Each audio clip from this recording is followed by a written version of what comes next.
একটু ভালো করে দেখলে বুঝতে পারবে। এই যে অঙ্কটা যদি মন দিয়ে ভালো করে বুঝো, ভেরি ভেরি ইম্পর্টেন্ট অঙ্ক কিন্তু। এটা বলেছে এক্স এর ভ্যালু কত, ওয়াই এর ভ্যালু কত, জেড এর ভ্যালু কত। একটু ভালো করে অঙ্কটা দেখো মন দিয়ে, দেখলেই বুঝতে পারবে। এই অঙ্কটা আসলে ছিল এরকম। এই অঙ্কটা আসলে ছিল এরকম। 1000 Z plus 10 Y plus X, এটা ছিল। যদি বলো স্যার কেন, দেখো, এটা একক বা ওয়ানস, এটা টেন্স বা দশক, এটা হান্ড্রেড বা শতক। ভালো করে খেয়াল করো, ইয়াস অন্য, হ্যাঁ কি না? এটা কিন্তু এরকম ছিল। এখানে ওয়ান আছে কিছু নেই, মানে এটা কিন্তু এইভাবে ছিল। এটাকে সাজিয়ে উল্টো দেওয়া হয়েছে। যদি বলো স্যার একটু ভালো করে বোঝাও, দেখো, যদি এরকম থাকতো, ধরো সাপোজ ধরো 705, এইটাই যেটা অঙ্কে ধরলাম, এটার মানে কি?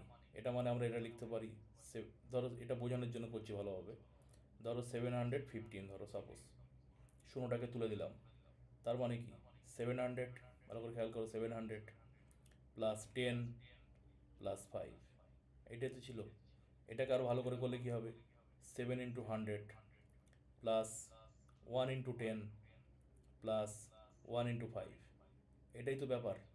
দেখো, 700 বলি আমরা, 700, এক দশক বা 1/10, এই যে, আর 1 একক বা 5 একক বা 5 ওয়ান, বুঝতে পারছো? তাহলে 5 ওয়ানস, এটা এইভাবে আমরা কিন্তু লিখি, এটা আমরা এইভাবে তাই লিখে ফেলেছি। এবার দেখো, এটা থেকে কিন্তু অ্যাড করলে এটা হয়। ঠিক একইভাবে এই অঙ্কটাও কিন্তু তাই ছিল। এই অঙ্কটা মানে উল্টো পাল্টা করা ছিল। যেমন এটা যদি উল্টো পাল্টা করি, তাহলে কি হবে? 5 + 10 + 700, এই, এটাই যেমন উল্টো পাল্টা করলে সাজিয়ে নিলে আবার এরকম হয়ে যাবে, এরকম হবে। ঠিক তেমনভাবে আগের অঙ্কটাও তাই। এটা কিন্তু বোঝানোর জন্য করলাম। একটু মাথা এই জন্য খেয়াল রেখে ভালো করে বুঝে করতে হবে। প্রশ্ন কীভাবে ঘোরানো থাকবে ঠিক নেই। তা দেখতে পাচ্ছ, এটা এখানে সাজানো আছে। এটা সাজানো এখানে ছিল না, এটা আমরা সাজিয়ে এইভাবে করে ফেললাম। বোঝা গেছে? ইয়েস অন্য, বোঝা গেছে না যায়নি? বোঝা গেছে, হ্যাঁ কি না? এবার দেখো, এবার দেখো, এবার এখান থেকে অঙ্কে আসছি। এই লাইনটা আরেকবার তুলছি, ভালো করে খেয়াল করো। এই লাইনটা যদি আরেকবার তুলি, তাহলে কি হবে? 100 Z plus 10 Y plus X equal to 705। এবার দেখো, পাশাপাশি বোঝাই বুঝতে সুবিধা হবে। পাশাপাশি বোঝাচ্ছি, তাহলে দেখো বুঝতে সুবিধা হবে। এই যেভাবে বোঝাচ্ছি এইভাবেই করবে পরীক্ষার সময়, না হলে নিজেও বুঝতে পারবে না, যে স্যার আছে তাকেও ঠিকমতো বোঝাতে পারবে না। তাই সহজ করে একদম নিজের মতো করে বুঝে আমি যেমন বোঝাচ্ছি এইভাবে করবে। 100 Z plus 10 Y plus X, এবার এটা দেখো, 705 ইকুয়াল টু 700 প্লাস 10, এই মানে 0 প্লাস 5। ভালো করে খেয়াল করো, 700 মানে কি? ভালো করে বুঝো। 100 × 7, এটা মানে কি? 0 বলো, এটা এখানে একটা 10 আছে তো, 0 × 10, 10 প্লাস 5 1 × 5। এবার একটু ভালো করে দেখো ছেলে মেয়েরা, এই দেখো 100, এই দেখো, এই 100 মানে শতক, যেটা আমরা 100 বলি, এই 100 কিন্তু এখানে আছে, এই যে। তাহলে জেটের জায়গায় কে বসে আছে? জেটের জায়গায় কে বসে আছে? আচ্ছা, বাহ, ভালো খবর। এই দেখো, এই 10, 10 মানে আমরা দশক বলি যাকে, 10, এই দেখো 10 বসে আছে, এই যে। তাহলে এই যে ওয়াই, ওয়াইয়ের জায়গায় কে বসে আছে? আচ্ছা, ভালো কথা। এবার দেখো এক্স, যাকে আমরা একক বা ওয়ান্স বলি, বলো এক্স এর জায়গায় কে বসে আছে? এক না, এক তো এক তো একক বা ইউনিটে ওয়ান থাকে, কিছু নেই মানে ওয়ান আছে। 5 বসে আছে, ভালো করে বুঝতে হবে। তাহলে আনসার দেখো কিন্তু বেরিয়ে গেল। আনসার বেরিয়ে গেল, জেটের মান হচ্ছে বলো 7। আচ্ছা, ওয়াইয়ের মান কি হয়ে যাচ্ছে, ভ্যালু হচ্ছে 0, আর এক্সের ভ্যালু হয়ে যাচ্ছে 5। ভেরি ভেরি ইম্পর্টেন্ট অঙ্ক, ভালো করে না বুঝলে করতে পারবে না। তাহলে আমি যেভাবে দেখালাম সেইভাবে বুঝে করতে হবে। আমি আরেকবার বোঝাচ্ছি অঙ্কটা, দেখো। অঙ্কটা কিন্তু খুবই গুরুত্বপূর্ণ। নরেন্দ্রপুর দেওঘরে আসে, কোথায় অঙ্কটা গেল, এই যে, দেখো ভালো করে বুঝবে। এখানে বলেছে x plus 10y plus 100z equal to 705। ভালো করে বুঝবে, ইকুয়াল টু 705। তাহলে প্রথমে আমাদের একটু ভালো করে দেখতে হবে। দিয়ে বলেছে এক্সের ভ্যালু, ওয়াইয়ের ভ্যালু, জেডের ভ্যালু বের করো। একটু ভালো করে অঙ্কটা দেখো, বুঝতে পারবে। এটাকে করো, এটাকে ভাঙো। এটা করলে 700, 0 10 5 1s। তাই এটাকে 700 মানে 7 × 100, 0 10s মানে বুঝতে পারছো 0 × 10, 5 1s মানে 1 × 5 বা 5 × 1, 1 × 5 লিখবে এখানে। এখানে 10 × 0 লিখবে, এখানে 100 × 7 লিখবে। ঠিকভাবে লিখতে, উল্টো পাল্টা লিখলে হবে না। ঠিক আছে, 100 × 7, 10 × 0, 1 × 5, ঠিক আছে, 700। ভালো করে ঠিক মতো করে লিখবে। এবার এটা যদি আমরা সাজিয়ে নেই, দেখতে পাচ্ছি এই 100টা আগে হয় সাধারণত, মানে এটাই নিয়ম। তারপর 10 হয়, দেখতে পাচ্ছ এই 100, তারপরে 0 মানে 1 একক হয়, এই যে লিখে ফেলেছি। তাহলে তারপরটা তো ব্যাপারটা বোঝালাম আমি তোমাদের, যেটা একটু আগে বোঝালাম সেটা বাদ দাও বোঝানোটা, এবার এর মধ্যে চলে আসো। এবার দেখো, দুটোকে পাশাপাশি রেখেছি, এই অঙ্কটা তুলে নিয়ে পাশাপাশি রাখলাম, তাহলে বুঝতে সুবিধা হবে। এই দেখো, এটা লিখেছি এখানে। এবার দেখো 700, 0 10 আর 5 1।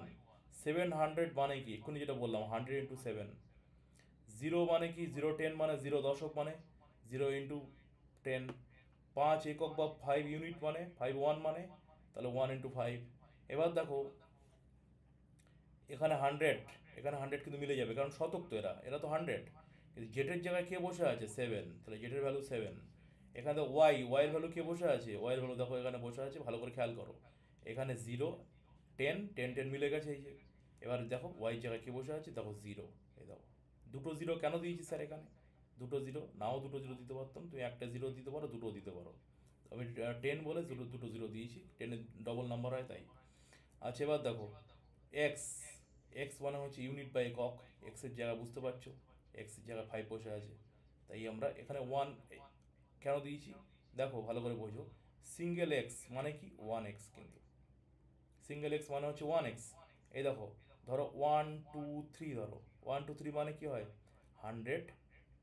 এখানে 1 একটু বোঝানোর সুবিধার্থে করছি, 1টাকে আমি করে দিচ্ছি 9 2 3, ধরো, তাহলে বুঝতে সুবিধা হবে। 9 2 3 কী হবে, এই দেখো 900। ভালো করে দেখো, +20 +3। এটাকে যদি আমরা আরও ভাঙি তাহলে কী হবে, 900 মানে দেখো 9 × 100, বা তোমরা ভাঙবে কী হবে, 100 × 9 প্লাস, এটা করলে কী হবে, ভালো করে খেয়াল করো, 20। তাহলে কী হবে বলো, 20। এটা তো 100 ছিল, এটা তো বলা উচিত, বলো। 10 × ভেরি গুড। এটা ইউনিট, ইউনিট হলে কী হয় বলো, বলো। 1 × 3, ভেরি গুড, ভেরি গুড। তাহলে এই যে 100টা এসছে, এটা হচ্ছে মানে যখন আমি তোমাদের ফেস ভ্যালু শিখিয়েছিলাম, প্লেস ভ্যালু শিখিয়েছিলাম, এই 100টা এসছে প্লেস ভ্যালুর জন্য। দেখো 9-এর প্লেস ভ্যালু কত, 900, আমরা শিখেছি 1 2-এ। 9-এর প্লেস হলো 900, তো এটা প্লেস ভ্যালুর জন্য 900। এটা প্লেস ভ্যালুর জন্য হচ্ছে 10, এটা প্লেস ভ্যালুর জন্য 1। আর বাকি ভ্যালুটা কিন্তু এই যে 9 2 3, এটা কিন্তু ভ্যালু, অরিজিনাল ভ্যালু। এটা হচ্ছে প্লেস ভ্যালুর জন্য। যদি বলি 923-র মধ্যে 9-এর প্লেস ভ্যালু কত, তাহলে 9-এর প্লেস ভ্যালু কি, প্লেস ভ্যালু হচ্ছে স্থানীয় মান। 9-এর প্লেস ভ্যালু বা স্থানীয় মান কত, 900। এবার যদি বলে 9-এর ফেস ভ্যালু বা এর প্রকৃত মান কত, প্রকৃত মান 9-এর প্রকৃত মান কত, 9। তাহলে এটা হচ্ছে প্রকৃত ভ্যালু বা ফেস ভ্যালু। এটা স্থানীয় মান বা লোকাল ভ্যালু, বুঝতে পারছো, বা প্লেস ভ্যালু। লোকাল ভ্যালু যার নাম, প্লেস ভ্যালু তার নাম, খাতা লিখে নেবে। লোকাল ভ্যালু বা প্লেস ভ্যালু, পরীক্ষা লোকাল ভ্যালু হিসেবে আসতে পারে, লিখে নাও। যেটা লোকাল ভ্যালু ওটাই প্লেস ভ্যালু। তাহলে হচ্ছে 900। তাহলে এই যে 900 মানে হচ্ছে 9 × 100, এটা আমরা লিখি, কিন্তু এটা না লিখে এটা লিখবে 100 × 9। 100টা হচ্ছে প্লেস ভ্যালুর জন্য 100, আর অরিজিনাল ভ্যালু হচ্ছে 9। এইভাবে বুঝে করবে, মাথা ঘুলে মানে একদম গুলিয়ে যাবে কিন্তু। মনে হচ্ছে এই অঙ্কটা খুবই সহজ বোঝানোর পরে, কিন্তু মাথা গুলিয়ে যাবে। পরীক্ষার সময় এখানে ভুলভাল লিখে ফেলবে, 1 into 5 না লিখে 5 into 1 লিখলে গন্ডগোল হয়ে যাবে, তখন এখানে 1 হয়ে যাবে। তাই সেই জন্য আমি একটা তোমাদের যেটা শেখালাম মাথায় ঢুকিয়ে নেবে, যেটা প্লেস ভ্যালু হচ্ছে, যেটা স্থানীয় মান হচ্ছে, সেটা আগে লিখবে। এই নির্দেশটা থাকলো, মাথায় রেখো, সব সময় সেটা আগে লিখবে। 9 into 100 লিখলে হবে? তাহলে 9 into 100 লেখো, এখানে লেখো 2 into 10, এখানে লেখো 3 into 1, লিখলে হবে, কিন্তু সেটা ঠিক রাখতে হবে। সেই জন্য যেটা নিয়ম সেটা হলো প্রথমে প্লেস ভ্যালুটা আগে লিখবে। এখানে 9 into 100 লিখেছে কোনো ছেলে মেয়ে, এখানে 10 into 2 লিখেছে, এখানে ধরলে 3 into 1 লিখেছে, তাহলে কি উত্তর 3 into 1 লিখেছে, ও পরীক্ষা ভুল করে তখন লিখে লিখে ফেলবে 1 লিখে ফেলবে আনসার, বা 3 লিখে ফেলবে, গন্ডগোল করে ফেলবে। এখানে যে ভ্যালুটা অরিজিনাল ভ্যালু, এখানে যেমন আমরা 5 লিখেছি, ভালো করে খেয়াল করো। 5 কেন লিখেছি? এই যে 5টা আছে, কার জায়গায় আছে 5টা? এক্সের জায়গায়। এখন যদি তুমি 1 into 5 না লিখে যদি 5 into 1 লিখতে, ভুল করে 1 লিখে ফেলতে, 1টা তো এক্সের ভ্যালু না। মনে রাখতে হবে 1টা তো এক্সের ভ্যালু না, এটা প্লেস ভ্যালু বা স্থানীয় মান অনুযায়ী 1, এক্স মানে হচ্ছে 1x। এটা কিন্তু বারবার বলছি, ভালো করে বুঝে করতে হবে। আমি একটা অঙ্ক দিচ্ছি, আবার কোথায়?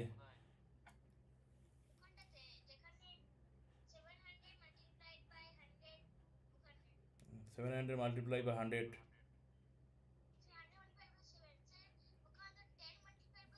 হ্যাঁ, 0 0 আর 0 তো একই, সেম বললাম তো এক্ষুনি। চলো পরেরটা করো তাড়াতাড়ি, পরে একটা দিচ্ছি করো। 10,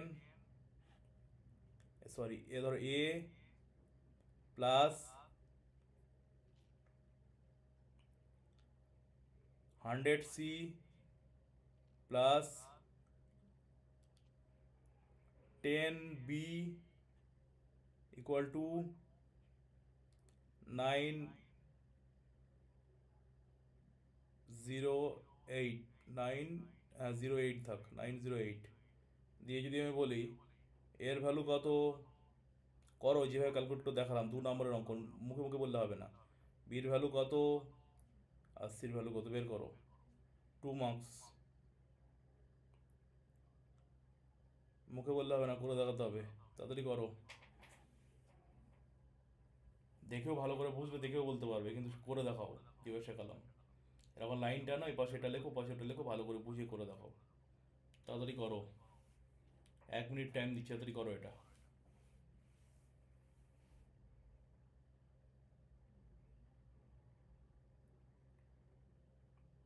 এক্ষুনি বোঝানো হলো, সাজিয়ে নাও। এটা কি সাজানো আছে? Yes or no? সাজিয়ে নাও।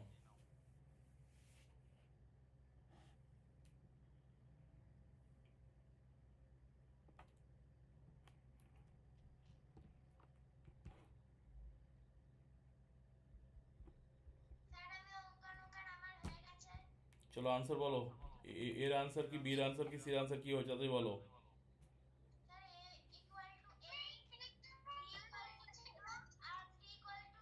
আচ্ছা ঠিক আছে, ভেরি গুড। তাহলে আমি করছি, দেখো অঙ্কটা এবার। অঙ্কটা হচ্ছে দেখো, এ প্লাস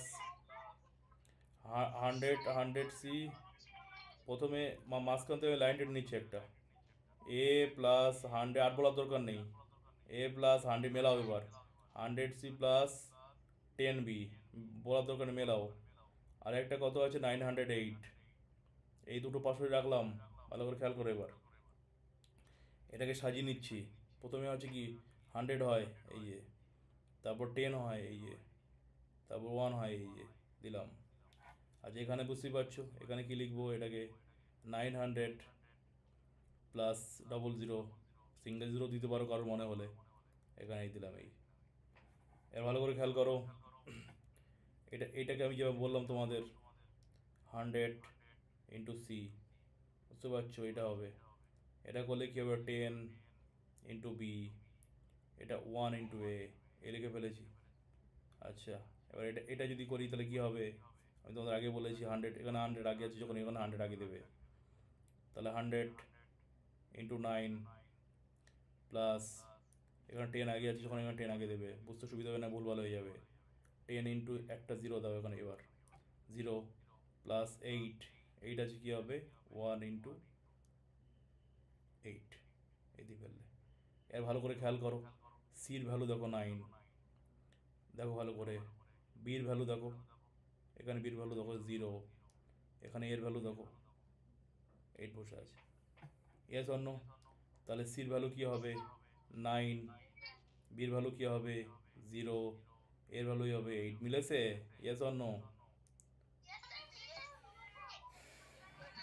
আচ্ছা আচ্ছা, ভেরি গুড। এরপরে দেখি কি অঙ্ক আছে যা মিলেছে। ভেরি গুড, দুটো অঙ্ক পরপর শেখানো হলো, বা ভেরি গুড। এরপরটা দেখো, a = 2, b = 3, c = 1 দিয়ে এখানে একটা অঙ্ক দিয়েছে। এই অঙ্কটা দেখো এবার, abc plus bca plus cab by ab plus bc plus ca, এই রয়েছে। এখানে তো মাইনাস ফাইনাস নেই, মাইনাস থাকতেও পারে আরও কঠিন করার জন্য। ঠিক আছে, এই হচ্ছে ব্যাপার। বিভিন্নভাবে করা যেতে পারে। কোনো ছেলে মেয়ে যদি মনে করে যে স্যার আমি এখানে দেখতে পাচ্ছি বি আর সি রয়েছে, এখানে দেখতে পাচ্ছি স্যার বি সি রয়েছে, এখানে দেখতে পাচ্ছি স্যার বি আর সি রয়েছে, এই যে, তাহলে আমি বি সিটাকে কমন নিয়ে বাইরে বের করে দিয়েছি, তারপরে মান বসিয়েছি, তাও করতে পারো। কেউ যদি মনে করে বি সিটাকে বাইরে বের করে দিয়েছি কমন নিয়ে স্যার, তারপর বাকিটা মান বসিয়ে করেছি আমি, তাও যদি করো ইজি হয় ব্যাপারটা, করতে পারো। এখানে দেখো কমন আছে কিনা, এ বি, এখানে বি সি, এখানে সি এ, কমন নেই। তাহলে তুমি যদি মনে করো যে এই উপরটা কমন নিয়ে করবে, তাও করতে পারো। ইচ্ছা যদি হয় করা যেতে পারে। আর যদি মনে হয় করবো না আমি, নর্মালভাবে করবো, করো, কোনো অসুবিধা নেই। নর্মালভাবেই করে দেখাচ্ছি, দেখো। তাহলে ভালো করে বোঝো। বড় করে লাইন টানবো, বড় লাগবে। এ এ বি সি, এ মানে হচ্ছে 2, বি মানে হচ্ছে 3, আর সি মানে হচ্ছে 1। তো এখানে মাইনাস টাইনাস নেই বলে একসাথে একটা ফার্স্ট ব্র্যাকেটের মধ্যে রাখলাম, প্লাস বিসিএ, বিসিএ, বিসি, ভালো করে খেয়াল করো। বিসিএ, এবিসি, বিসিএ তো একই ব্যাপার, এখানে দেখো একই সব। যা হোক, তো মান বসাচ্ছি আমি, বিসিএ মানে এবিসি একই। তো এর মান কত এখানে দেখতে পাচ্ছ, এ বিসিএ, তা বির মান 3, সির মান কত 1, এর মান কত 2, যেমন আছে সেরকম বসাবো। আমরা এ আগে দেবো না, কারণ এখানে বি আছে আগে, তো বির মান আগে বসাবো। আচ্ছা, এখানে দেখো সিএবি, সিএবি মানে বুঝতে হচ্ছে এবিসি একই ব্যাপার। তা তুমি কমন নিয়ে করতে পারতে, নাও করা যেতে পারে। কমন নিয়ে করলেও যদি মনে করো করবো, তাও করতে পারো, একই আনসার হবে। তাহলে এ বি সি, তাহলে এখানে আমাদের কিন্তু সি আগে আছে, তা সির মান আগে বসাবো। সির মান আগে বসালে কী হবে 1 হবে, এর মান কত আছে 2 হবে, বির মান কত আছে 3 হবে, এই করলাম। এবার দেখো এ বি, এবার নিচে আছে এ বি, দেখো এর মান কত 2 আর বির মান কত 3, এ বসালাম, প্লাস বি সি, বির মান কত 3 আর সির মান কত 1। এবার দেখো সি এ, সির মান কত 1, এর মান কত 2, এ বসে ফেলেছি। ঠিক লিখেছি কিনা একবার মিলিয়ে নেবে। এবিসি, বিসিএ আর সিএবি সব কিন্তু করেছে, এই যে 2 3 1, 3 1 2, 1 2 3। এবি, এবি মানে হচ্ছে 2, বির মান হচ্ছে 3, বিসি, বির মান হচ্ছে 3, সির মান 1, আর সিএ মানে হচ্ছে 1 2। তাহলে কিন্তু একবার মিলিয়ে নেবো, এইভাবে হয়ে গেল সব। এবার দেখো পরের লাইনে কী হচ্ছে, 3 2 তে 6, বুঝতেই পারছো, সবই 6 হবে, 6। এই যেটা দেখো এই হবে। এখানে কোনো রুট ওভারটার কিছু নেই, থাকলে ভালো হতো, এটা মাইনাস থাকলে ভালো হতো, ব্যাপারটা জমতো ভালো। তা সে তো নেই, আর কি করা যাবে।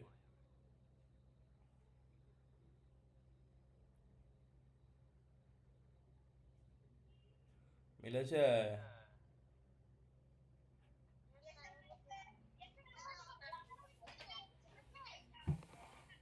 তাহলে অ্যান্সার হবে, আনসার হবে 1.7/11 বা 1/7/11 হবে আনসার। তাহলে এই যে কটা অঙ্ক শেখালাম, ভালো করে শিখে নাও। যে কটা অঙ্ক শেখালাম আজকের ক্লাসে, এটা ভালো করে আরেকবার একটু হালকা করে বুঝিয়ে দিচ্ছি, ভালো করে দেখে নাও একটুখানি, যারা বুঝতে পারেনি দেখো। এই যে প্রথম অঙ্কটা যেটা ছিল, প্রথম অঙ্ক দেখতে পাচ্ছি এর মান ছিল, বির মান ছিল, সির মান ছিল, ডির মান ছিল। তাহলে এই অঙ্কটার মধ্যে আমরা এর মান যেমনভাবে বসাই, এর মান বসিয়েছি, ভালো করে খেয়াল করো। এর মান, ডির মান বসিয়েছি এখানে, ডি আছে প্রথমে 0, তারপরে এর মান বসিয়েছি এখানে 2, তারপর বির মান আছে দেখো 5, আর সির মান দেখো 1 আছে, ভ্যালু 1 বসিয়েছি। বসিয়ে নিয়ে তারপরে ক্যালকুলেশন করে ফেলেছি। ক্যালকুলেশন দুভাবে করা যেতে পারে, এটাকে ডিভিশনটা আগে করা যেতে পারে ফ্র্যাকশন করে, বা কেউ যদি মনে করো না স্যার এটাকে ইন্টু করে নিয়েছি, এটাকে ইন্টু করে নিয়েছি, এটাকে ইন্টু করে নিয়েছি, সেটাও হবে কিন্তু অ্যালজেব্রাতে বীজগণিতে করা যাবে। তো সেটা আমি করে তোমাদের দেখালাম, তোকে আনসার কিন্তু এই যে 10 হবে। আচ্ছা, পরের যে অঙ্কটা শিখিয়েছিলাম, পরেরটা সব থেকে ইম্পর্টেন্ট অঙ্ক, খুব পরীক্ষা আসে, যারা দেওঘরে পরীক্ষা দেবে দেখবে এই ধরনের অঙ্ক পরীক্ষা আসবে। আচ্ছা দেখো, পির মান হচ্ছে -2, কিউর মান হচ্ছে -3, আর এর মান হচ্ছে 4।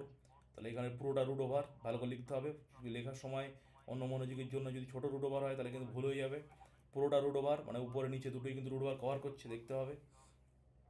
পির মান, কিউর মান আর এর মান বসাও, এই বসানো হয়েছে সব, বসে ক্যালকুলেশন করো, করে দেখো সবটুক করে +1 আর নিচে হয়েছে +25, পুরো রুট ওভার। এবার যদি এইভাবে ভেঙে করো ফর্মুলা নিয়মে, তাহলে ফর্মুলা লিখে করা নিয়ম, এটা হচ্ছে মানে উচিত। যখন আমরা ফর্মুলা ইউজ করি তখন ফর্মুলাটা পাশে দেখাতে হয়। এটা এটা ভালো করে শেখো এখন থেকে। দেখবে বড় ক্লাসে ফর্মুলা বা জিওমেট্রি করার সময় যেটা আমরা ইউজ করছি, যে ফর্মুলাটা তুমি ইউজ করছো সেটাকে তোমাকে দেখাতে হয়। যেমন আমরা যখন আগের দিন ক্লাসে, মেন ক্লাসে যখন জিওমেট্রি শিখেছিলাম, অপোজিট অ্যাঙ্গেল বা বিপ্রতীপ কোণ যখন আগের দিন ক্লাসে শিখেছিলাম আমরা জ্যামিতিতে, তখন আর তোমাদের আমি একটা অঙ্ক দিয়েছিলাম। দেখো একটা অঙ্ক দিচ্ছি, দেখো কীভাবে ফর্মুলা লিখতে হয়, ভালো করে খেয়াল করো এই অঙ্কটা। ধরো সাপোজ এই একটা অঙ্ক দিলাম, জ্যামিতি থেকে একটা অঙ্ক পরীক্ষায় যেমন আসে, ধরো এরকম দিলাম, ভালো করে বুঝবে। এই দিয়েছি, সরি এই দিলাম, দিয়ে ধরো এইটা হচ্ছে, ভালো করে খেয়াল করো, এক্স ডিগ্রি, ভালো করে খেয়াল করো, এক্স ডিগ্রি, এই কোণটা এক্স ডিগ্রি দেওয়া আছে, আগে নাম দাও এ বি, এর নাম দাও সিটি, ঠিক আছে। এই কোণটার ভ্যালু দেওয়া আছে এক্স ডিগ্রি, আর এই কোণটার ভ্যালু দেওয়া আছে 2x ডিগ্রি, এই কোণটার ভ্যালু দেওয়া আছে। দিয়ে বলা হলো, পরীক্ষায় প্রশ্ন এলো,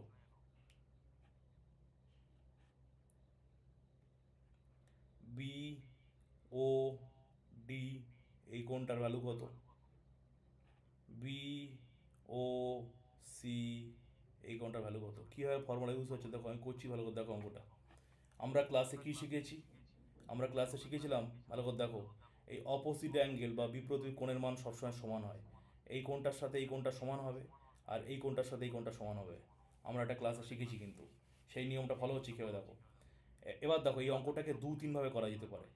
সব থেকে সহজ নিয়ম যেটা, দেখো দুভাবে করে দেখাচ্ছি তোমাদের আমি, সব থেকে সহজটাকে দেখাই, তারপরে বুঝে করা যায় আরেকভাবে। দেখো আমরা কি এটাও শিখেছিলাম যে একটা পয়েন্ট বা একটা বিন্দুর চারপাশে কত ডিগ্রি কোণ উৎপন্ন হয়, আমরা ক্লাসে শিখেছিলাম 360 ডিগ্রি। দেখো এর উপরে হচ্ছে 180 ডিগ্রি, আর এর নিচে কত, 180 ডিগ্রি। এটাও আমরা শিখেছিলাম, কমপ্লিট অ্যাঙ্গেল বা সম্পূর্ণ অ্যাঙ্গেল ক্লাসে শিখেছি। তাই যদি হয় তাহলে আমরা বলতে পারি যে এটা এটা এটা আর এটা টোটাল মিলে 360 লিখতে পারি, ইয়েস অর নো, হ্যাঁ কি না? লিখতে পারি, দাঁড়াও, লিখতে পারি। আর আমরা যখন জানি যে বিপরীত কোণ সমান, তাহলে এটা যদি এক্স ডিগ্রি হয় এটাও তো এক্স ডিগ্রি হবে, এটাও 2x হলে এটাও তো 2x হবে। তাহলে কি কোনো ছেলে মেয়ে যদি অঙ্কটা এইভাবে করে, x degree plus 2x degree plus x degree plus 2x degree = 360 degree. দেখো ভালো করে, x degree plus 2x degree plus x degree plus 2x degree, opposite angle সমান তো, এই টোটালটা 360 লেখা যাবে, ইয়েস অর নো, হ্যাঁ কি না? তাহলে তুমি যদি মনে করো আমি এইভাবে করবে, ভালো করে কনসেপ্ট ক্লিয়ার থাকলে লিখতে পারবে, তাহলে করো। দেখো ভালো করে, এটা যোগ করলে কত হয়, 6x ডিগ্রি = 360 ডিগ্রি, ভালো করে খেয়াল করো। তাহলে এক্স ডিগ্রির ভ্যালু বেরিয়ে গেল কত,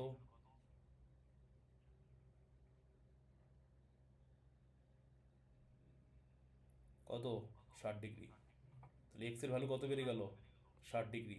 তাহলে বুঝতে পারছো, তাহলে তাহলে কোনগুলোর ভ্যালু কেমন হবে, একটা এক্স ডিগ্রি মানে হচ্ছে 60 ডিগ্রি, 60 ডিগ্রি, আর একটা 2x ডিগ্রি মানে হচ্ছে 120 ডিগ্রি।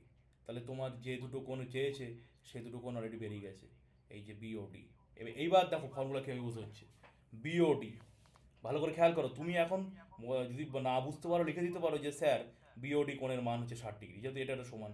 কিন্তু ভালো করে লিখতে গেলে তোমাকে এই কথাটা লিখতে হবে, যে কথাটা এখন আমি লিখছি সেটা হলো এ ও সি কোণ। ভালো করে দেখো, এ ও সি কোণ, এই যে এ, এই যে ও, এই যে সি কোণ, এ ও সি কোণ সমান বি ও ডি কোণ। ব্র্যাকেটের মধ্যে যেহেতু এরা অপোজিট অ্যাঙ্গেল বা বিপরীত কোণ, তাই সুতরাং অতএব তাই বা দেয়ারফর দিয়ে লিখতে হবে বিওডি কোণ ইকুয়াল টু 60 ডিগ্রি। এই এরকমভাবে ফর্মুলা ব্র্যাকেট লিখতে হয়। বা দেখো 2x ডিগ্রি কোণের মান বেরিয়েছে 120 ডিগ্রি, এখন লিখলাম। তাহলে আমরা কি লিখবো? এ ও ডি কোণ। দেখো লিখলে, এখানে লিখলে ভালো, না লিখলে আমার কাটা যাবে না, কিন্তু লিখতে যেও না, আমি অনুরোধ করবো লিখতে যেও না, কারণ ভুল হয়ে যাবে, পারবে না তোমরা এখন করতে। তো যেটা উচিত সেটা বলছি আমি বোঝানোর জন্য, যে এ ও ডি কোণ কেউ যদি লেখো কিন্তু খুবই ভালো। এ ও ডি কোণ, এ ও ডি কোণ, তাহলে এই যে কোণটা, এই কোণটা কার সাথে সমান? বি ও সি কোণ এর সাথে সমান। তাহলে আমরা কি জানি এটার সাথে এটা কেন সমান? এই ব্র্যাকেটের মধ্যে তখন ফর্মুলা লিখতে হবে, দেয়ার four they R opposite angle, তারা হলো বিপরীত কোণ। এই জন্য এই ব্র্যাকেটের মধ্যে ফর্মুলা লিখতে হচ্ছে, কারণটা লিখতে হচ্ছে।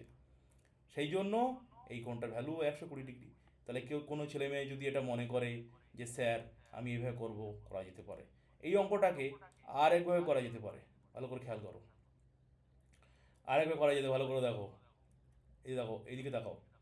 এটা ধরো ভুলে যাও, সাপোজ এটা ধরো ভুলে যাও, ভুলে গেলাম স্যার, ভুলে গেছি। এবার দেখো এই দাগের উপরে এই একটা দাগ দাঁড়িয়ে আছে, এটা নেই ধরো। তাহলে এই যে টোটাল অ্যাঙ্গেলটা হয়েছে কত? 180 ডিগ্রি না? স্ট্রেট অ্যাঙ্গেল বা সরল কোণ। Yes or no? হ্যাঁ হ্যাঁ কি না? হ্যাঁ কি না? বুঝতে পারছো তো, না বুঝতে পারছো না? যে এইটা ধরো ভুলে যাচ্ছি, তাহলে এই লাইনটার উপরে যদি এটা থাকে, তার মানে এই কোণটা সরল কোণ বা স্ট্রেট অ্যাঙ্গেল না? 180 ডিগ্রি না? Yes or no? তাহলে বোঝা গেছে। তাহলে এটা 180, এটা 180, তবে তো 360 ডিগ্রি হয়েছে, 360 ডিগ্রি। তাহলে বুঝতে পারছি এটা 180। তাহলে কোনো ছেলে মেয়ে যদি মনে করে যে স্যার আমি এইটা এইভাবে করেছি sir, x degree plus 2x degree plus 180 degree, দেখো 3x ডিগ্রি প্লাস 180 ডিগ্রি, তাহলে x degree equal to 180 degree by 3। তাহলে দেখো x ডিগ্রির মান বেরিয়ে গেল 60 ডিগ্রি। তাহলে x ডিগ্রি যদি 60 ডিগ্রি হয়, তাহলে 2x ডিগ্রি হবে 120 ডিগ্রি। তাহলে এটার ভ্যালু বের করে তুমি একইভাবে আনসার লিখতে পারো। তাহলে তুমি যেভাবে করো না কেন অঙ্ক কিন্তু হবে। তুমি এটাকে 360 ডিগ্রি কমপ্লিট অ্যাঙ্গেল ধরে করবে, সম্পূর্ণ কোণ ধরে করবে, না 180 ডিগ্রি সরল কোণ বা ওই স্ট্রেট অ্যাঙ্গেল ধরে করবে, তোমার ব্যাপার। তো পাশে সেই জন্য তোমাকে ফর্মুলাটা লিখতে হবে, ফর্মুলাটা লিখতে হবে। এখানে যে 180 ডিগ্রি লিখেছি, এখানে এখানে 180 লিখেছি, এখানে তোকে লিখতে হবে 180 কেন লিখেছি, 180 কেন লিখেছি, স্ট্রেট অ্যাঙ্গেল, এটা অ্যাড করে। এইভাবে তোমাদের কিন্তু ফর্মুলাগুলো ফলো করতে হয়। তাই যাই হোক, যেটা আমি বলছিলাম, ফর্মুলাটা কেউ একজন বলছিল যে স্যার ক্লাসের মধ্যে স্যার এখানে ফর্মুলা লিখবো, তা সে খুব ভালো কথা বলেছে, ফর্মুলা লেখা যেতে পারে। তো যাই হোক, কোথায় করছিলাম, কত দাগ অঙ্ক দেখছিলাম, সেই দাগে অঙ্ক চলে যাচ্ছি। অঙ্কটা বোঝানোর মধ্যে যেটা বোঝালাম সেটা করে নেবে। এ দেখো, তাহলে √+1 √+25, এটা হয়ে গেল 1/5। এই ফর্মুলাটা এখানে লেখা অভ্যাস করবে। ধরো কোনো একটা পরীক্ষায় ধরো একটা অঙ্ক হলো এইভাবে, ধরো বলা হলো 13, ভালো করে খেয়াল করো, বলা হলো ধরো এরকম, এর ভ্যালু কত? 13 উপরে 0, এর ভ্যালু কত? তা বেশিরভাগ ছেলেমেয়েরা কী লিখবে বলো? বেশিরভাগ ছেলেমেয়েরা কী আনসার দেবে বলো? যারা ভুল লিখবে কী লিখবে বলো? তোমরা আগে যেরকম করতে, কী উত্তর হবে?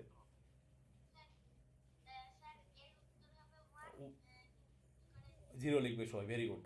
তা সবাই বেশিরভাগ 0 লিখবে, কিন্তু এর ফর্মুলাটা দেখো, ফর্মুলাটা হচ্ছে a⁴ মানে হচ্ছে 1, ইন্ডেক্সের ফর্মুলা আছে এটা।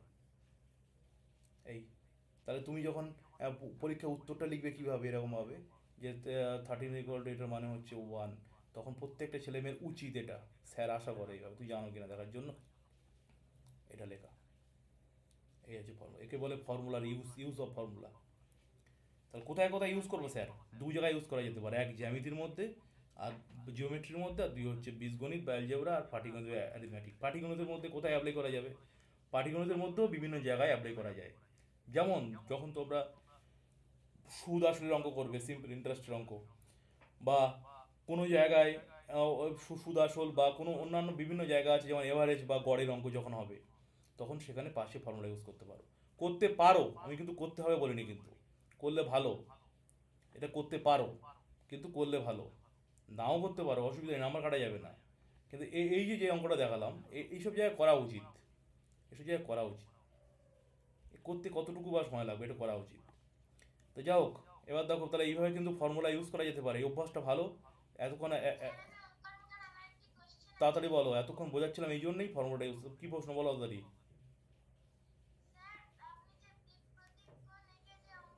হ্যাঁ। হুম।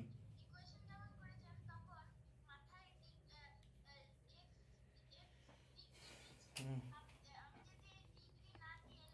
হ্যাঁ, হবে, কোনো অসুবিধা নেই। ডিগ্রি দাও, প্রশ্নের মধ্যে ছিল, দিয়েছি, দিলে দিতে পারো।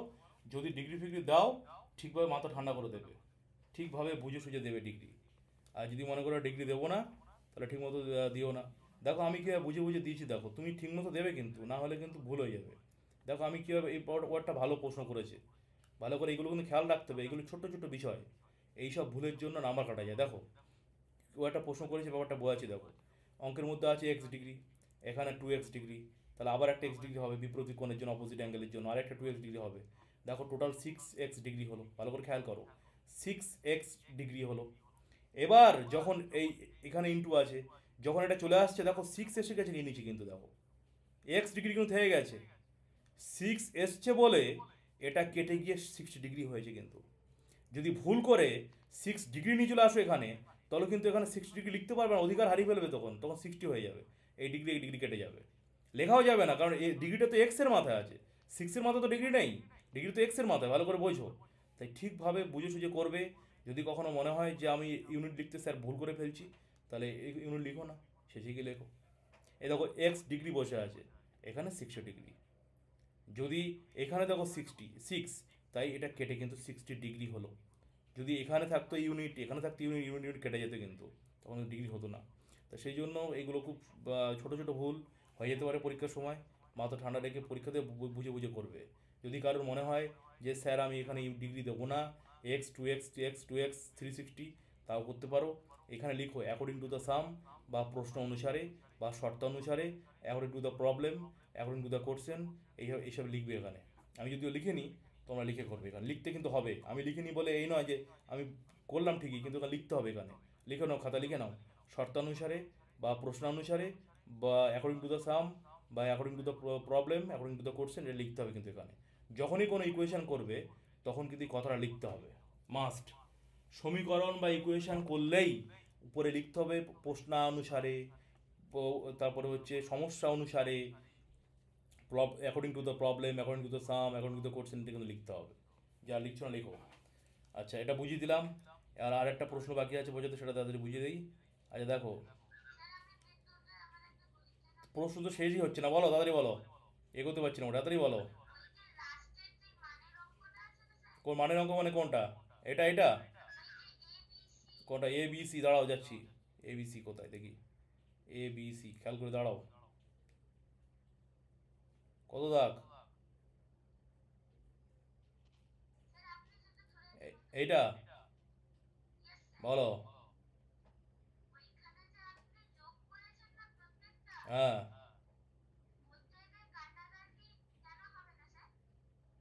কাটাকাটি মানে বুঝলাম না, এটার সাথে এটা?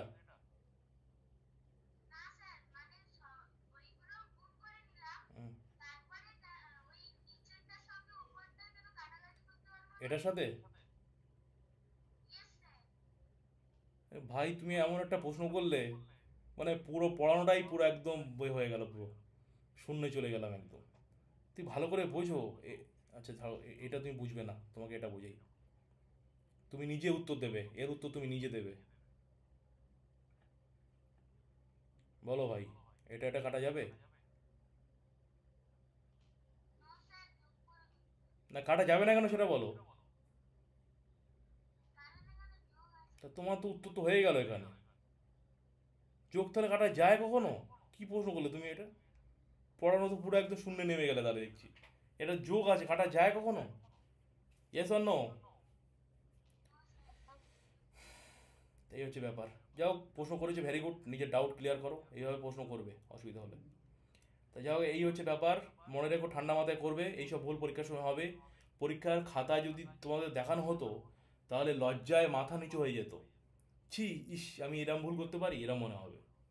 এই যে ওই যে এক্ষণের প্রশ্ন করলো, ও কিন্তু জানে, ও কিন্তু জানে না তা নয়, কিন্তু দেখো ওই জানে বললো বলে, আমি কিন্তু বলিনি। ও তো জানে, কিন্তু পরীক্ষার সময় এই সব ভুলগুলো করে ফেলবে। এই কেটে দিয়ে 2 করে ফেলবে, এই কেটে দিয়ে 3 করে ফেলবে, এই কেটে ফেলবে। এইটা তখন মাথায় আসবে না মোটে। এই বড়রা, আমরা স্যারেরাও মাঝে মাঝে কোনো কোনো জায়গায় সিলি মিস্টেক করে ফেলি। তার ওরা তো ছোট, তোমরা তো ছোট, পারবে না কেন, হবে না কেন? তাহলে সেই জন্য যেটা দাঁড়াচ্ছে, খুব মন শান্ত করে, স্থির করে, ফ্রেশ মাইন্ডে পরীক্ষা দিতে হবে। পরীক্ষার আগে একদম পড়াশোনা নয়, পরীক্ষার আগে রাতে ভালো করে ঘুমিয়ে ঠান্ডা মাথায়, কোনো পড়াশোনার আলোচনা হবে না, কোনো পড়াশোনার আলোচনা হবে না। শুধু হলের আগে যাওয়ার আগে, যে বাবা ভালো করে পরীক্ষা দিও, বুঝে বুঝে পরীক্ষা দিও, ঠাকুরের নাম করে পরীক্ষা দিও, এইভাবে ঢুকবে। পরীক্ষার আগের দিন রাতে একদম পড়াশোনা নয়। যা পড়ার এখন পড়ো, রাত 12টা 1টা পর্যন্ত এখন পড়ো, কিন্তু পরীক্ষার আগে একদম পড়াশোনা নয়। মাথা থাকবে ফ্রেশ ঠান্ডা, ফলে পরীক্ষা ভালো হবে। আর যদি যারা পরীক্ষার আগেও পড়বে, মানে পরীক্ষায় ঢোকার আগে পর্যন্ত এটা দেখে নে, এটা দেখে নে, পরীক্ষা আসবে, এটা দেখে নে, তাদের পরীক্ষা খারাপ হবে, 90% খারাপ হবে। তাই যা করার এখন করে নাও। সেই জন্য মাথা ঠান্ডা রাখা উচিত। মাথা গরম হয়ে গেলে অন্য পরীক্ষা যা হবে হবে না কেন, অঙ্ক পরীক্ষা ভালো হবে না। তার উদাহরণ আমি আছি, আমি যখন ক্লাস 9-এ পড়তাম, তখন বাবা সারা রাত পড়িয়েছিল, সারা রাত অঙ্ক। উপপাদ্য শেষই হচ্ছে না। মিশনে মিশনে এত উপপাদ্য করিয়েছে যে শেষই হচ্ছে না, 100-150 উপপাদ্য। তা আমাকে সব করাতে করাতে রাত হয়ে, সে ভোর হয়ে গেছে, পাখি ডাকছে 4:30 5টা বেজে গেছে, এরকম অবস্থা। তারপরের দিন পরীক্ষা ছিল, পরীক্ষা তো গেছি, পরীক্ষা মাথা ঘুরছে, বমি পাচ্ছে পরীক্ষা হলে গিয়ে। গাড়িতে করে নিয়ে গেছে, কিন্তু তার মধ্যে এমনিতে গাড়ির মধ্যে বমি বমি পাচ্ছিল। তারপরে আবার ওখানে গিয়ে পরীক্ষা হলে যে ঢুকেছি, প্রশ্ন তো সহজ দেখতে পাচ্ছি, কিন্তু বমি পাচ্ছে আর মাথা ঘুরছে পরীক্ষার সময়। তা সেই জন্য পরীক্ষার আগে একদম না। পরীক্ষার সময় কি কষ্ট করে যে পরীক্ষা দিয়েছি, বমি বমি হলে একদম ফেল করে যেতাম পুরো একদম। তা খুব কষ্ট করে পরীক্ষা দিয়েছি, সেই দিন ওই শিক্ষা হয়েছে। তা তোমাদেরও সেই বলা হলো যে অঙ্ক পরীক্ষার আগে একদম পড়াশোনা নয়। যা পড়াশোনা এখন করবে, অঙ্ক পরীক্ষার আগের দিন রাতে পুরো রেস্ট, সকালবেলা রেস্ট নিয়ে যাবে। এই হচ্ছে ব্যাপার। একটু মজা করে করে একটু দেখতে পারো। এই যে আমি যে দেখছি একটু, একটু মানে দেখলাম একটা দুটো অঙ্ক, মজা করে, কোনো চাপ না, দেখতে পারো সকালবেলা আসার সময়। যে রাতের বেলা তাড়াতাড়ি ঘুমিয়ে পড়বে, কিন্তু আমি বারবার বলে দিচ্ছি, রেজাল্ট যদি ভালো চাও। আর যদি নিজের টেনশানে, বাবা মা যদি টেনশনে তোমাদের উপর চাপ দিয়ে রাত সারা জেগে পড়ায়, তা আমার হাল যেমন হয়েছিল, আমি তো উদাহরণ তার, আমি তো তোমাদের শোনা কথা বলছি না, বাস্তব একদম যেটা ঘটেছে প্র্যাকটিক্যাল সেটাই বললাম। কিন্তু ভুল, সিলি মিস্টেক হয়ে যাবে, ভুল হয়ে যাবে কিন্তু। আমার হয়নি বলে তোমার হবে না তা না, তোমরা ছোটো, কিন্তু তখন আমি বড় ছিলাম, নাই না, তোমরা ছোটো এখন। আমার হয়নি, আমি কোনোরকম কন্ট্রোল করে করে ফেলেছি পরীক্ষাগুলো, কিন্তু বিরাট অসুস্থ হয়ে গেছিলাম পরীক্ষার সময়। তোমরা কিন্তু অসুস্থ হয়ে যাবে পরীক্ষা হলে, সাবধান। তাই যা হোক, এই হচ্ছে ব্যাপার। আর একটা অঙ্ক বাকি আছে বোঝাতে, আরেকবার একটু বুঝিয়ে দিচ্ছি, যেটা হচ্ছে খুবই গুরুত্বপূর্ণ অঙ্ক। যারা বিশেষ করে ক্লাস 6-7 পরীক্ষা দেবে, তাদের জন্য এই অঙ্কটা বিরাট গুরুত্বপূর্ণ। 5-এ আসে না যদিও, তাই এই অঙ্কটা আসবে না 5-এ এইসব অঙ্ক। এটা যেটা আমি এখন বোঝাচ্ছি, আহ, দেখো, এই যে অঙ্কটা আছে, এই অঙ্কটা একটু সাজালেই বুঝতে পারবে যে এই এই যে শতক বা 100 যেটা, এটা পেছনে যাবে, মানে পেছনে না, সরি, সেই অঙ্কটা কোথায় গেল? এই যে এটা পেছনে আছে, এটা আগে যাবে। এইখানে যে টেনটা যেটা আছে মাঝখানে আসবে, ইউনিট বা এককটা পিছনে যাবে। তাহলে আমরা যেমনভাবে লিখি, যেমন আমরা ছোটোবেলায় শিখেছি, একক, দশক, শতক লিখেছি না আমরা, 1, 10, 100, ঠিক এইভাবে সাজিয়ে নিতে হবে। এই শতকের প্লেস ভ্যালু কত? 100।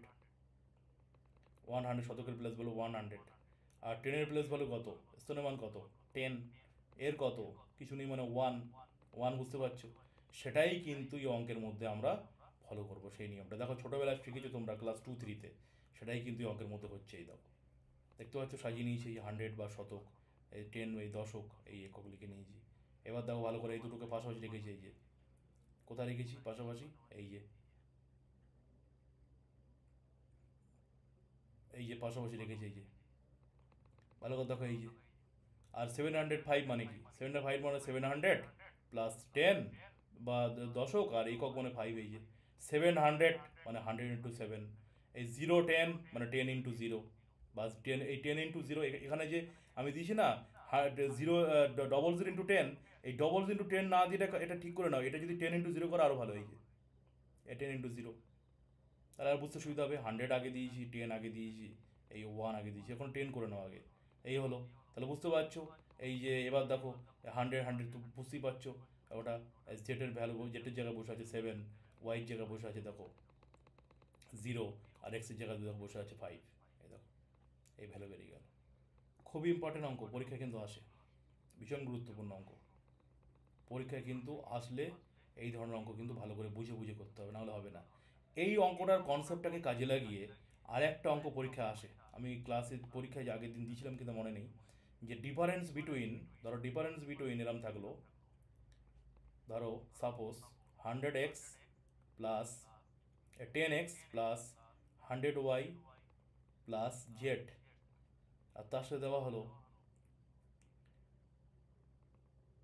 এক্স ওয়াই জেড, এই দুটো ডিফারেন্স দেখো, ভালো করে খেয়াল করো, বোঝানোর জন্য দিলাম এই দুটো অঙ্ক। আমি ক্লাসে আগের দিন পরীক্ষা দিয়েছিলাম, আর মনে হয় দেয়নি, যাও এই দুটো খেয়াল করো। এটার মানে কি? এটা মানে দেখো X into Y into Z, এছাড়া কিন্তু আর কিছু মানে নেই এর, এটা মনে রেখো। এটার মানে কি? এটার মানে হচ্ছে দেখো, প্রথমে সাজিয়ে নাও, এটার মানে কি ভালো করে ভেঙে দেখাতে হবে। ইয়েস অর নো, বলো, বোঝা গেছে দুটো ডিফারেন্স? তাহলে এটার মানে এটা, ওটার মানে এটা, ভালো করে বুঝতে হবে। এটার মানে এটা, আরও একটা যদি এই পাশাপাশি ধরো, ধরো 193, এরও ডিফারেন্সটা বুঝে নাও। 193 মানে 100 প্লাস 9, এই 9, সরি 90 প্লাস 3, তার মানে হচ্ছে 100 ইন্টু 1, 10 ইন্টু 9, 1 ইন্টু 3। দেখো পাশাপাশি তিনটে বোঝালাম, যদি এই কনসেপ্টটা ক্লিয়ার থাকে পরীক্ষা করে আসতে পারবে, পরীক্ষা আসতে পারে বিভিন্নভাবে। দেখো এটা বুঝলে আগের অঙ্কটা পারবে, এটা বুঝলে অন্যান্য অঙ্কগুলো পারবে, আর এটা বুঝলে আগের অঙ্কটা যেটা বোঝালাম সেটাও পারবে, অন্যান্য অঙ্কগুলো পারবে। এই তিনটে পাশে টুকে নাও, বুঝে নাও কীভাবে করা হলো। এটা ইনটু মানে হচ্ছে ইনটুই, আর কিচ্ছু না, এর মধ্যে আর কিছুই নেই। দেখো তো দুটো ভালো করে, এক্স ওয়াই জেড আর 193, দুটোর মধ্যে ডিফারেন্স দেখো, এক্স ওয়াই জেড আর এইটা। বেশিরভাগ ছেলে মেয়ে কী করবে, এক্স ওয়াই জেডটাকে ওইভাবে এইভাবে লিখে ফেলবে, না লেখা যাবে না তো, এটা তো ইনটু লেছে, এদের মধ্যে কিছু নেই মানে ইনটু আছে, মনে রাখতে হবে। আর অনেকে যারা একটু কম বোঝে তারা এটাকে আবার লিখে ফেলবে ইন্টুর মতো, 100 × 990 × 3, বা 1 × 9 × 3, 1 × 9 × 3 মানে এটা নাকি 1 × 9 × 3 27 হবে, এটা তো 193, ভালো করে বোঝো। এগুলো কিন্তু পরীক্ষার সময় সিলি মিস্টেক বা ছোটো ছোটো ভুল কিন্তু পরীক্ষার সময় হয়ে যাবে, খুব গুরুত্ব সহকারে দেখতে হবে অঙ্কটা। কারো কোনো প্রশ্ন থাকলে জিজ্ঞাসা করো, যে স্যার এতে কোনো প্রশ্ন আছে, পরিষ্কার করে তো বুঝিয়ে দিলাম। তারপরে যদি কারো কোনো ডাউট থাকে, এনি ডাউট, যে বাচ্চাদের মতো প্রশ্ন যেমন আগে একজন করলো কাটা যাবে না কেন, এরকম যদি কোনো প্রশ্ন থাকে, মনের মধ্যে কোনো ভুল থাকে, সন্দেহ থাকে, ক্লিয়ার করে নাও। যদি ক্লিয়ার না হয় পরীক্ষার সময় কিন্তু সেই ভুলটা হবে। মনের মধ্যে সবসময় সন্দেহটাই ক্লিয়ার করতে হয়, ডাউট থাকলে। এটা বলবো না স্যারকে লজ্জা পাবো, এটা করবো না কি বন্ধুরা হাসবে, স্যার বকবে, এই ভাবনা যদি থাকে আর মনের মধ্যে যদি ডাউটটা থেকে থাকে, পরীক্ষার সময় 100% ওইটাই ভুল হবে তোমার যদি আসে পরীক্ষায়। তো সেই জন্য মনের মধ্যে কোনো প্রশ্ন থাকলে, যে কোনো প্রশ্ন, ওই পড়াশোনার সংক্রান্ত যে কোনো প্রশ্ন, মানে আবল তোল প্রশ্ন করো না, ও পড়াশোনার বাইরে, এই যেটা শেখানো হলো এই ধরনের অঙ্কের মধ্যে বা এর মধ্যে যদি কোনো প্রশ্ন থাকে, কারোর মনে যদি কোনো প্রশ্ন থাকে, যে কোনো প্রশ্ন, যে হাস্যকর প্রশ্ন হতে পারে, স্যার বলতে পারে যে এই কি বোকা বোকা প্রশ্ন করলে, একদম ওয়ানের বাচ্চাদের মতো, করতেই পারে, কমেন্ট করতেই পারে, দর্শক তো কমেন্ট করবে, শ্রোতারা, কিন্তু তুমি তোমার যেটা আছে সেটা তো মানে সন্দেহ ডাউট সেটা ক্লিয়ার করতে পারো। তাহলে আজকের ক্লাসে যেটা শেখানো হলো বিরাট গুরুত্বপূর্ণ, 4-5টা অঙ্ক শেখানো হলো, বিরাট গুরুত্বপূর্ণ। এই অঙ্কর মধ্যে কারোর কোনো ডাউট থাকলে জিজ্ঞাসা করে নাও, আর যদি কোনো না থাকে ডাউট তাহলে বলো যে স্যার নো ডাউট, ক্লিয়ার একদম। তাড়াতাড়ি জানাও, তাড়াতাড়ি বলো।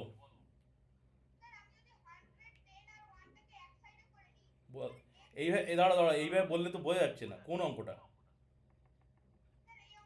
এই অঙ্কটাই বলো, এবার কি বলতে চাচ্ছ?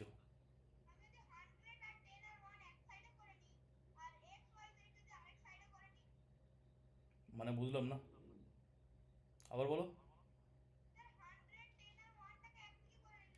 100, দাঁড়া দাঁড়া, 110 আর ওয়াই 1, 110 1 কোথায় আছে?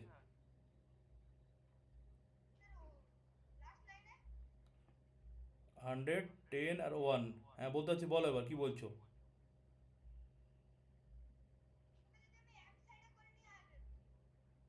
এক সেকেন্ড, মানে কি বললো প্রশ্ন, এটাকে এপাশে রাখবো এটাকে এপাশে নিয়ে যাবো? হ্যাঁ,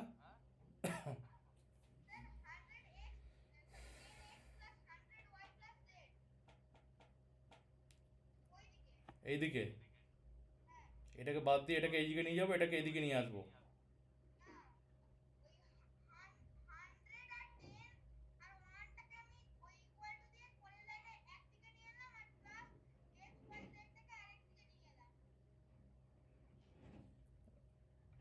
তুমি বলতে চাচ্ছো যে এক্স ওয়াই জেডটাকে একদিকে নিয়ে যাবো আর এটাকে আগে অন্যদিকে নিয়ে যাবো, তাই তো? কি হ্যাঁ হবে, কি প্রশ্ন বুঝতে পারলাম না। যা হোক, তোমার প্রশ্নটা যেটা বলতে চাচ্ছি, যে তো আমি যেরকম এখানে পরপর তিনটে ডিফারেন্স দিয়ে তোমাদের বোঝানো হলো, এখানে এটা বোঝানোর জন্য করেছি। তুমি বলতে চাচ্ছো যে এটাকে স্যার আমি এদিকে নিয়ে যাবো, এটাকে ওদিকে নিয়ে যাবো, নিয়ে যেতে পারো, কোনো অসুবিধা নেই। পরীক্ষা থাকতেই পারে, পরীক্ষা যদি আসে এখানে যে ধরো কাউ আর ডগের মধ্যে ডিফারেন্স, তুমি ডগ আগে কাউ পরে লিখতেই পারো। যদি এখানে আসে ধরো একটা উদাহরণ দিচ্ছি, ধরো ধরো একটা রসগোল্লা, ধরো একটা একটা, আর ধরো এটা একটা সার্কেল বা বৃত্ত। এখন যদি বলি এই রসগোল্লা এবং সার্কেলের মধ্যে ডিফারেন্স কি, ভালো করে দেখো। তুমি লেখার সময় ধরো সার্কেল আগে দিলে আর রসগোল্লা পরে দিলে, দিতেই পারো। এদের মধ্যে ডিফারেন্স কি, ভালো করে মেন ডিফারেন্স দেখো। এটা একটা সার্কেল জিওমেট্রিক্যাল ফিগার, এটা একটা জিওমেট্রিক্যাল ফিগার, ভালো করে খাতা লিখে নেবে, এটা জিওমেট্রিক্যাল ফিগার। এটা রসগোল্লা কিন্তু একটা, ভালো করে বোঝো, রসগোল্লা কিন্তু সলিড অবজেক্ট, একটা সলিড ঘনবস্তু। এটা কিন্তু একটা সলিড অবজেক্ট, ঘনবস্তুকে টাচ করা যায়, রসগোল্লাকে টাচ করা যায়। আমাকে একটা রসগোল্লা দাও, তুমি হাতে একটা রসগোল্লা দিয়ে দিলে। আমাকে একটা জিওমেট্রি দাও, আমাকে একটা সার্কেল দাও, তুমি সার্কেল দিতে পারবে আমাকে? দিতে পারবে না। এটা কিন্তু একটা জিওমেট্রিক্যাল ফিগার, জ্যামিতিক। এটা কিন্তু জ্যামিতিক একটা চিত্র, এটা লিখে নেবে বাংলায় জ্যামিতিক চিত্র, ইংলিশে হচ্ছে জিওমেট্রিক্যাল ফিগার। এটা একটা প্রশ্ন কিন্তু, আনসার দিচ্ছি আমি। Difference between circle and rasgulla বা বল বা মার্বেল, রসগোল্লা দিলাম আমি বোঝানোর জন্য, মজা করার জন্য। তাহলে এটা একটা বৃত্ত আর একটা হচ্ছে রসগোল্লা বা বলের মধ্যে পার্থক্য কী? তাহলে বৃত্ত বা সার্কেল দেখো, এটা একটা জ্যামিতিক আকার, জিওমেট্রিক্যাল কনসেপ্ট। এটা একটা, রসগোল্লাটা কি, রসগোল্লাটা হচ্ছে একটা সলিড অবজেক্ট। এটা কিন্তু একটা মানে সলিড অবজেক্ট, মানে ঘনবস্তু বলতে পারো এটা, রসগোল্লাটা। দেখো, বৃত্ত বা সার্কেলের একটা সেন্টার আছে, দেখো সেন্টার আছে। রসগোল্লার কিন্তু কোনো সেন্টার, এরমভাবে কোনো সেন্টার থাকে না। এই সেন্টার না থাকলে বৃত্ত আঁকতে পারবে না। যখন কম্পাস বসাবে এই সেন্টারটাকে বেস করে ঘোরাবে এরমভাবে। রসগোল্লাকে হাত দিয়ে গোল করে, কোনো সেন্টার ফেন্টার থাকে না। রসগোল্লা নাই যদি সেন্টার, বলো স্যার রসগোল্লা সেন্টার থাকবে না কেন? বলের তো সেন্টার নেই। বলকে ধরো, বলের ভিতর মাঝখানে ফাঁপা, গোলক ধরো। তাই এটা একটা জিওমেট্রিক্যাল কনসেপ্ট নয়, এটা হচ্ছে একটা সলিড অবজেক্ট বা ঘনবস্তু। এটা জিওমেট্রিক কনসেপ্ট, এটা সেন্টার আছে। এই কিন্তু কোনো সেন্টার ফেন্টার নেই। ডিফারেন্স আসে কিন্তু পরীক্ষায়, লিখে নাও খাতায়, বৃত্ত এবং ঘনবস্তুর এই গোলক বা রসগোল্লার মধ্যে পার্থক্য কী, আর বা সার্কেল অ্যান্ড রসগোল্লা আর ইয়ে, ওই যেটা বললাম গ্লোব বা বলের ডিফারেন্স কী, দুটো ডিফারেন্স লিখতে হবে আর ছবিকে লিখতে হবে। এখানে এক্সাম্পল দেবে, উদাহরণ, এটা সার্কেল বা বৃত্ত। আর এর উদাহরণটা কী দেবে, এর উদাহরণ হচ্ছে রসগোল্লা। আমি মজা করে রসগোল্লা বলছি, পরীক্ষা লিখবে না।